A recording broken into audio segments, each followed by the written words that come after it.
me that I could debut and sing, and this would be my debut and sing. If I was good enough, I could get in the Kentucky Hall of Fame. Is that right, Neil? Hey, if you got a big enough check, we'll get you right. But if you've heard me sing, you know my chances are not really good. So, no. So when we heard we were coming here, we heard all about the story of the Lair family and Ann Lair Henderson, and thought, well, this would be a good opportunity to talk a little bit about and to give an award. And this is an award, basically a copy of the words that we put into the Senate record, talking about Ann Lair Henderson and her family and how they donated the land and helped get this started, and how she's been active through the years, in making this a success. So, Ms. Henderson, if you want to come up, we'll give this to you. There's a cord here, so you go around. All right. Go around. All right. Good. All right. And then if you give me your arm, then maybe we can get a picture with this.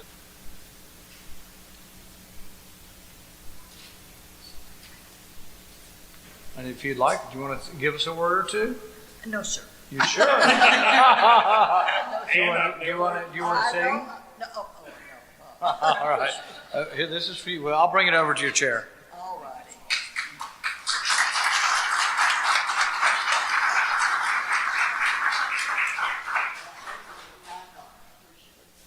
And I want you to know I am going to vote for it. All right. One down, 999,000 to go. I'm thinking about see if I can take this off. All right. If I'm going to be singing, I need to be able to roam the stage a little bit.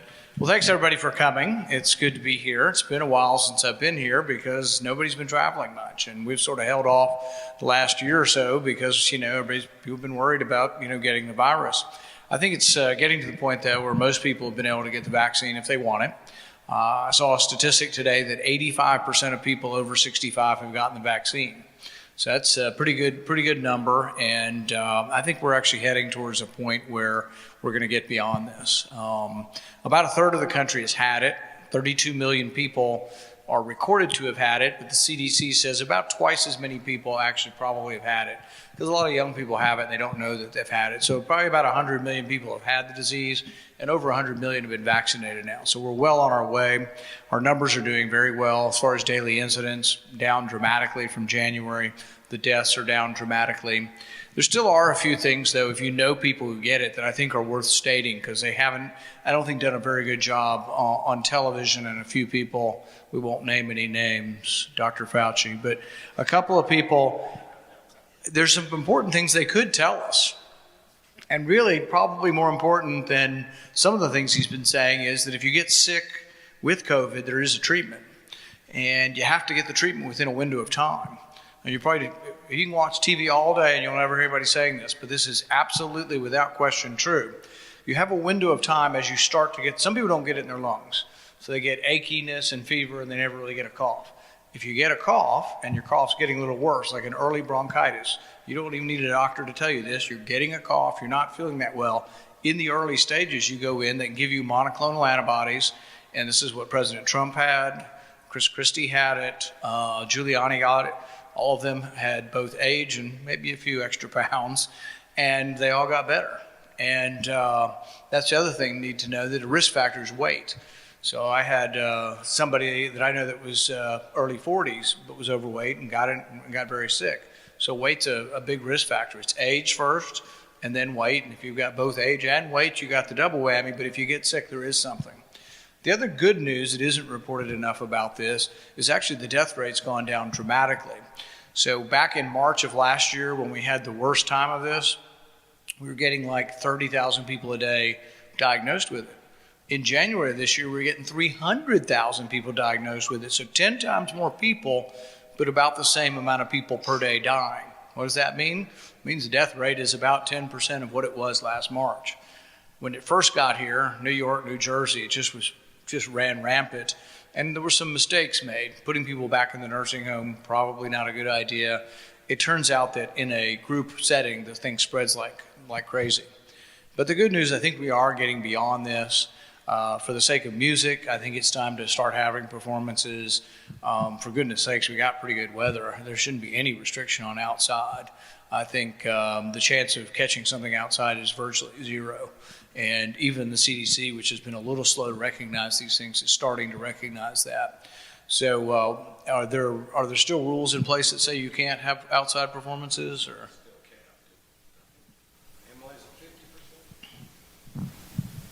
Well, why don't you just say that?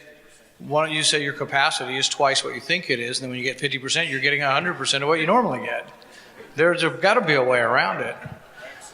So, who's the probably the most famous person that's come and sung in the area?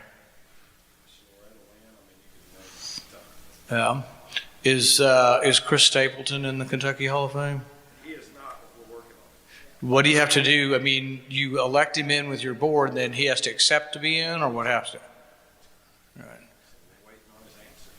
Yeah, I'll send a note to him and tell him, if you guys, because I'm a big fan of Chris Stapleton, that'd be awesome. I'll come and listen if you can get him to come sing. So maybe we could make it a campaign event too. If we get Chris Stapleton, maybe yes. Now, where is he from? Any from like Paintsville? Wait, what? Say again? Okay, from Kentucky though. And Johnson County, Paintsville is Johnson County, right? Somewhere close. But anyway, Chris Stapleton's good. Another one that my kids like a lot is a guy named Tyler Childers. Anybody heard of him? He's from somewhere up in the mountains too. But as far as the state of the country, you find that if you turn on the television, it seems like we're not getting along that well. I used to say that the television over-reported that, and that really we were getting along much better than they showed you on the TV. Now I think we get along less well than they show you on the TV. Just really, we're going in opposite directions. And some of it's honest differences of opinion. One side thinks that we should raise taxes, the other side thinks we should lower taxes. One side thinks we need more regulations, the other side needs less regulations. Both sides, well, one side says the debt doesn't matter, the other side says debt does matter, but even those who say the debt matters, on my side, only about 10% of them actually really believe it, so the debt gets worse and worse and worse. Last year was a big year. We had like $4 trillion extra in debt last year. Now, normally we have about $1 trillion in debt, and it's sort of what I call institutional debt. You get it every year. The main things the government spends money on are Medicare, Medicaid, Social Security, food stamps, and military, and then some other welfare programs. But just that spending every year, if we have no special spending, we're $1 trillion more in spending than what comes in. But last year we added an extra $3 trillion in COVID spending. And I've always said the answer really should have been, should we close the economy down completely or do this? But by doing this, the money came from the Federal Reserve. It came out of nothing. It's basically, we spent all the money, we sent checks to everybody, but we didn't really have the money. The money was created as an accounting trick, a leisure domain, a sleight of hand, and all of a sudden here's money. And it works, sort of. You all got $1,400 or whatever went out. You get the money, you can spend it, but then ultimately you discover that as there's more money in circulation, the prices rise, and sometimes the erosion of your purchasing power shows that it really wasn't in the end. And it kind of makes common sense when you think about this. Can we create wealth by giving you money? Well, you can at first, but at some point there is a point at which people discover there's a lot more money out there and prices rise. They do anyway, even though they say inflation's not bad. Inflation's about 1.7% a year, averaged over the last decade. That still means you lost 17% of the value of your salary over the last decade. So let's say you made $30,000 10 years ago, and now you make $31,000. You probably are behind, actually, even with minor inflation. But now that we've borrowed like $7 trillion in the last year, what if inflation goes to 5% or 10%? There are people that are squeezed. And so when you say they're going to give you free money, realize there is no such thing as a free lunch. Basically, you will pay for it by the diminishing value of your paycheck. And it's sort of an insidious tax. It's a tax that you don't see. Then the other question people say is, well, we just need to get the rich. Rich are not paying their fair share. Well, it's just without question untrue. The rich pay almost all of the income tax. The top 1% in our country pay 40% of the income tax. So it's just not true that they're not paying their fair share. They pay most of the income tax. The top 10%, which is about $200,000 and up, pay about 75, 80% of the income tax. And then interestingly, people don't know this, but it's absolutely true, 50,000 and under pay very little income tax. In some ways, some people get back money through earned income tax credit or child tax credits, and we're expanding that. So it's really just not true. And people say, well, we want to be like Sweden and Denmark. Everything's free and everybody's happy and they're all smiling. But the thing is they do something completely the opposite of what we do. So when Bernie Sanders says, I'm going to give you all this free stuff, but we're just going to tax the rich, that's not what they do in Sweden. They have all the free stuff, all the welfare state, but it's done by taxing the middle class and the poor. They have a 25% VAT, a value-added tax, which is basically a sales tax. So what are we, 8% in Kentucky? So 6 to 8, 6. So we're 6%. And so, imagine that going to 25%, and what that would do, and what that, for working class people, what that would mean. That's what they do in Denmark and Sweden, so they can pass out free stuff. They tax the heck out of everybody. The income tax in Denmark is 60% at 60,000. So at 60,000, we're just barely getting into the income tax for them, because I think what's a standard deduction is like $12,000 a person. Now you have mother, father, and 2 kids. You're up to like $48,000 of exemption. You're not paying much. You're paying, if you make 60, you're paying on 12,000, whereas you're paying 60% in Denmark. So really, nothing's free is the point. We want free college. The question isn't, do you want free college? The question is, do you want a mountain of debt that you pass to your kids and grandkids, and that we maybe destroy the currency in the process, or you want to, see if we can figure out a better way to pay for college? So one of the things I propose is, why don't we make college tax deductible? A lot of people go to college, and that's supposed to be for their career. So if college cost $80,000 for 4 years to go to college, and you said, well, I want to deduct that against my income, that sounds reasonable. And then what it would be is, basically, if your parents help save for you, they would do it with pre-tax dollars. So if they put $80,000 in an account, it would be $80,000. Now you got to probably earn $160,000 to save $80,000 to put $80,000 in an account. But if you made it tax deductible, that's a reasonable way. And it's not free. It is helping you a little bit, but it's helping you actually with an incentive to work more, to keep more of your money. It's not money being given to you. It only comes from your effort and your work. So there are ways of looking at it and thinking about this. If we look at the outlook, though, for the economy, I think we're doing pretty darn well, considering that we closed down every restaurant, every hotel, all of that. Unemployment right now is 5.7% statewide. It's not good, but it's also, compared to the 8 years of President Obama, it's actually lower than we were in 7 of 8 years. So we aren't looking at a cataclysmic thing where we all of a sudden need to borrow $2 or $3 or $4 trillion more. But we just did anyway. The COVID bill that passed recently was $2 trillion more. They're talking about another $2 trillion. But it's basically to give free stuff to people. And they do surveys on TV, and people say, well, the stimulus checks are really popular. Well, yeah, who would have guessed that somebody sending you a check was not popular? And I'm not saying anybody sends it back. I wouldn't send it back. But at the same time, I know that, and I think a lot of us know, that overall it's probably not good for the country. Why wouldn't we do it all the time? Some people are arguing that. Why don't we do $1,400 a month for everybody, forever? Well, isn't there a point at which we destroy the currency in the country? So I think we do need to be worried about that. But as far as how good the country's doing, I like to put it in perspective.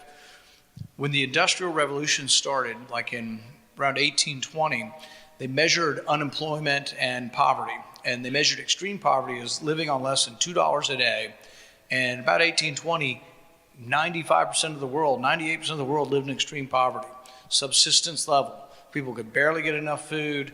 You never saw anybody overweight. The only people overweight were like Henry VIII. You had to be royalty to be overweight. Nobody had enough food. Everybody worked their butt off. 98% of people living in extreme poverty worldwide. By the time you get to when I'm born in constant dollars in the early 1960s, we're down to a third of the world, not just the U.S. We went from 98% to a third. A third live in extreme poverty when I'm born. You fast forward to today, less than 10% of the world. And if you watch the evening news, you'd never get that. They would say racism is worse, everyone's killing each other, and violence is worse. Actually, all the statistics, if you look at them, are actually better. Even gun violence, as bad as it is and the horrific things you hear, overall violent deaths are down, but you would never guess it by the news. Overall opulence and wealth is up. So there's a lot of things that have happened in the modern era that we ought to be proud of. But putting that all into perspective, we need to know where it came from. President Trump used to say, make America great again. And my response is you need to know what made America great. If you want to make America great, you need to know what made us great. And what made us great was largely being left alone, freedom to contract. The government didn't get involved in your affairs of business. We had to pay some taxes, but we tried to keep them small enough that for the most part you could keep most of the fruits of your labor. It was a pretty simple sort of thing. But we recognized what Adam Smith said, that trade, division of labor, these were the things, productivity, freedom of contract. These are the things that made America great. And I think we still can, but we need to remember that. My wife and I wrote a book a year or so ago called The Case Against Socialism. And who would have thought that you'd need a book saying how bad socialism was? Because, they've been writing books for 100 years talking about how bad it is. All we have are examples of the disasters of socialism. And yet, the other side says, oh, no, that's not what we meant. Stalin is not what we meant. That was an aberration. He was just a bad guy. Mao, same thing, that's not the socialism. He was kind of a bad guy. Castro, no, that's not what we want. Pol Pot, but the list goes on. We get to Maduro and Chavez, in Venezuela. Bernie and most of the guys loved him at first. You can read all their accolades until things sort of went south. But the idea that you can have democratic or voluntary socialism is not a well thought out thing, and I don't think it's a possibility. Typically they have elections, but it's sort of like playing freshman basketball at UK. It's one and done. You have one election and you're done.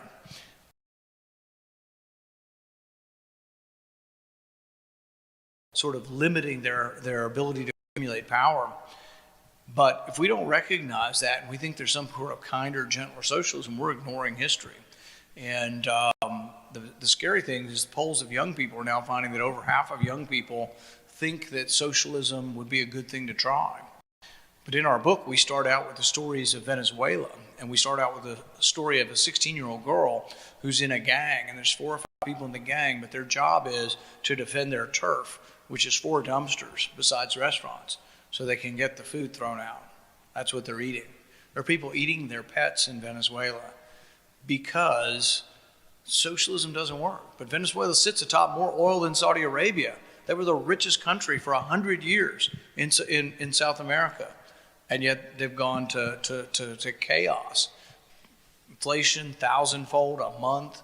Nobody can predict prices. The money's worthless. No freedom of speech. So I think we do need to make sure our young people know that just passing out free stuff and socialism is so great. Well, then show us where it's worked. And they all say Sweden and Denmark, and I say, well, no. It doesn't work there taxing the rich people. It works there because they tax everybody. So you want free stuff, realize there's no such thing as a free lunch. You're going to pay for it through taxes if you want to be like Sweden and Denmark. But I'm optimistic for the future. I think things in Kentucky can get a lot better.